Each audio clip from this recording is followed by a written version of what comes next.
Targeted subsidies can be part of a policy kit that developing economies can deploy to cope with trade wars seen to be imminent. So says the World Bank in its just released January Global Economic Prospects report. Unlike the last 25 years when emerging and developing economies saw tailwinds helping their growth as the world globalized, the next decade will be different and full of headwinds, they say.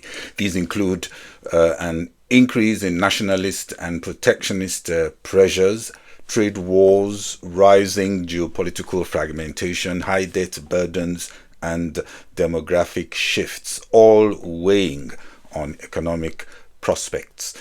This implies, according to the report, a different policy approach to achieve the needed acceleration in growth and development. Hello, this is Bode or Shosami on Global Business Insights, where we bring ideas and discussions on the business headlines. This episode spotlights the latest Global Economic Prospects report and central bank decisions all over the world, including Europe and the US Federal Reserve this week.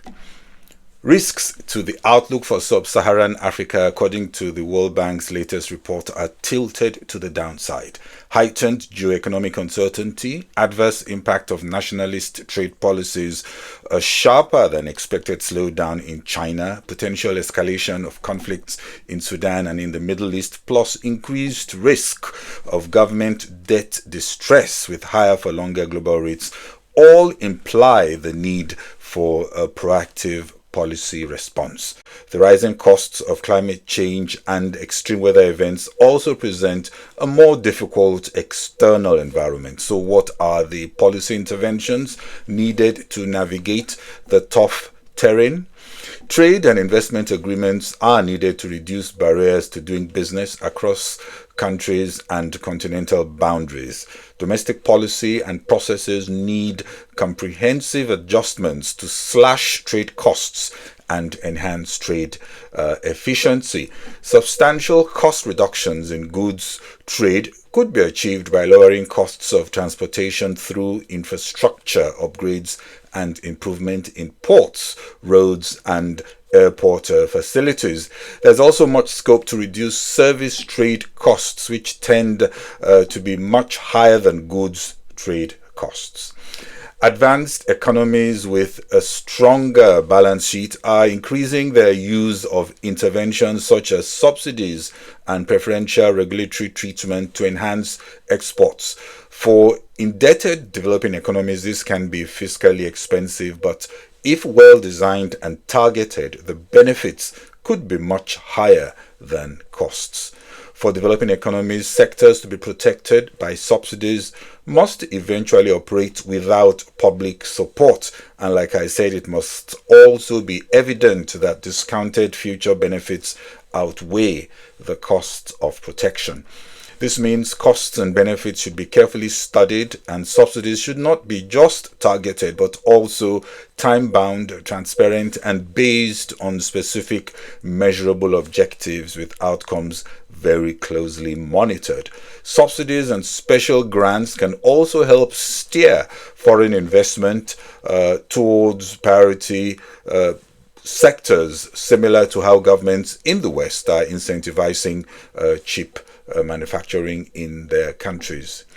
In summary, the World Bank report suggests, among other things, structural reforms are key to speed up investment and productivity growth and proactively mitigate the adverse effects of protectionist policies and geopolitical fragmentation, also taking advantage of opportunities for untapped cross-border cooperation. In addition, policies to strengthen institutions, human capital development, research and development, macroeconomic stability, and financial development remain important for long-term development in these economies.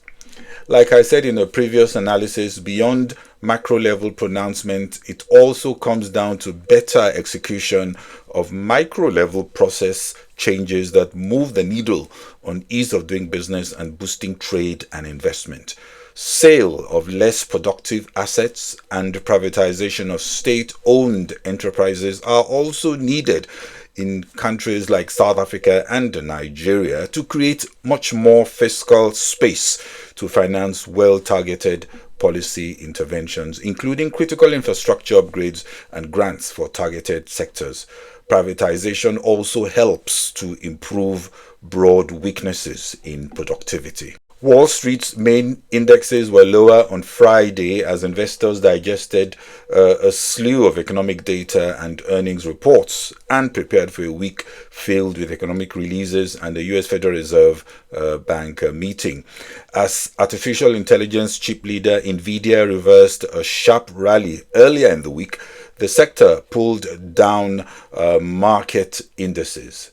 The risk premium associated with expected trade tariffs inched lower as the new administration seemed to be holding off swift action, sparking a positive reaction in the markets. US companies see tariffs of the new administration as driving potential volatility for the US stock market. In the US, private sector activity continued to expand in January, albeit at a softer pace. We got the S&P Global Composite PMI declining to 52.4 from 55.4 in December. Manufacturing Purchasing Managers Index improved to 50.1 from 49.4.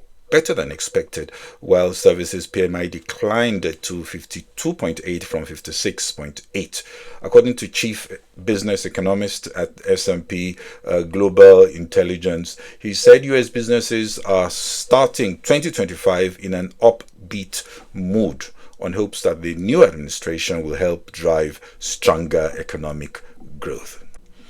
But the main stories this week could be the European Central Bank and Federal Reserve decisions. The ECB President Lagarde reaffirmed the case for a 25 basis point rate cut. That will be on Thursday, as we saw better PMIs for January in Europe, with inflation looking manageable. Fourth quarter GDP data for Germany also due just hours before the ECB meeting's outcome.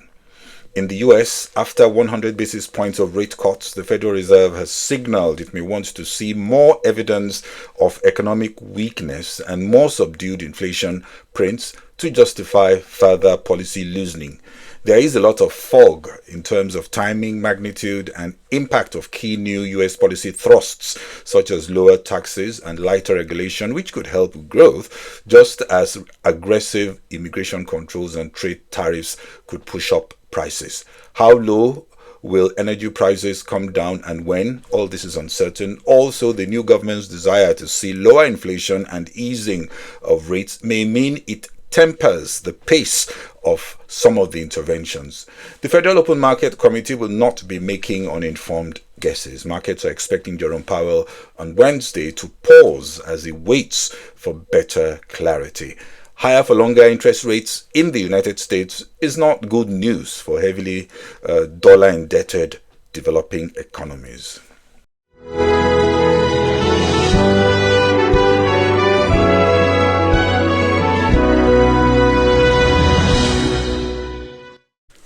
China's factory activity unexpectedly contracted in January, reversing growth in previous months. The Manufacturing Purchasing Managers Index sank into contraction to 49.1 in January from 50.1 in December. The NBS non-manufacturing PMI also dropped to 50.2 versus December's 52.2 print. Banco Central do Brasil is expected to deliver a second straight 100 basis point rate hike, taking the rate to 13.25% as inflation moves further above the 3% target. Bank of America and JP Morgan will be lobbying the White House and Congress to defend themselves from accusations that they were shutting down accounts of conservative customers on political grounds. U.S. military equipment sales to foreign governments in 2024 surged 29% to a record $318.7 billion as countries sought to replenish stocks sent to Ukraine and prepare for major conflicts. Stronger sales for U.S. weapons makers means shares of Lockheed Martin, General Dynamics, and Northrop Grumman are forecasted to climb amid rising global instability.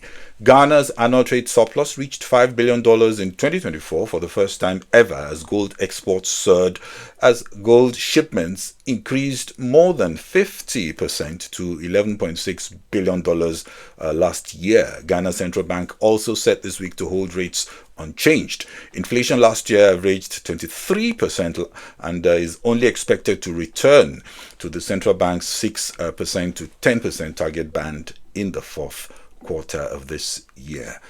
South Africa and Nigeria will this week publish more details on an overhaul of their inflation data. Both are changing their reference years to 2024 and reweighting certain indexes. Nigeria will also rebase its GDP numbers. The government sees inflation down to 15% during the year. Presently, we have inflation at a multi-decade high of 34.6%. PwC has projected in a report titled 2025 Budget and Economic Outlook that at least 13 million Nigerians will be plunged into poverty in 2025 due to high inflation, rising interest rates, and naira weakness. The report also says the poverty rate in Nigeria is estimated to rise from 41.4% of the population in 2023 to 47.2% in 2024. Still in Nigeria, the Chinese ambassador Yu Dunhai over the weekend at the celebration of the 2025 Chinese Lunar Year says the trade volume between Nigeria and China exceeded $20 billion. That was in 2024. He also expressed optimism about further collaboration between the two nations, adding that the aim is to increase trade volumes given the immense potential in Nigeria. On Thursday, in South Africa, the Reserve Bank Committee is expected to deliver a quarter-point rate cut. On Thursday in South Africa, the Reserve Bank Committee is expected to deliver a quarter-point rate cut, their third in a row, to 7.5%. Inflation is staying below the 4.5% midpoint of their target range until at least mid-2025. Asian shares mostly rose as investors weighed implications of Chinese startup Deepseek's launch of a free open-source artificial intelligence model to rival OpenAI's ChatGPT, also fueling a rally in Chinese technology stocks. Deepseek's AI assistant rocketed to the top of Apple's iPhone download charts, stoking doubts about the strength of America's lead in AI. This was also after a last-minute deal reversed a US decision to impose tariffs on Colombia over a spat on deportation of immigrants. White House announced a pause in punitive tariffs against Colombia after its leader agreed to grant entry to US military flights deporting migrants.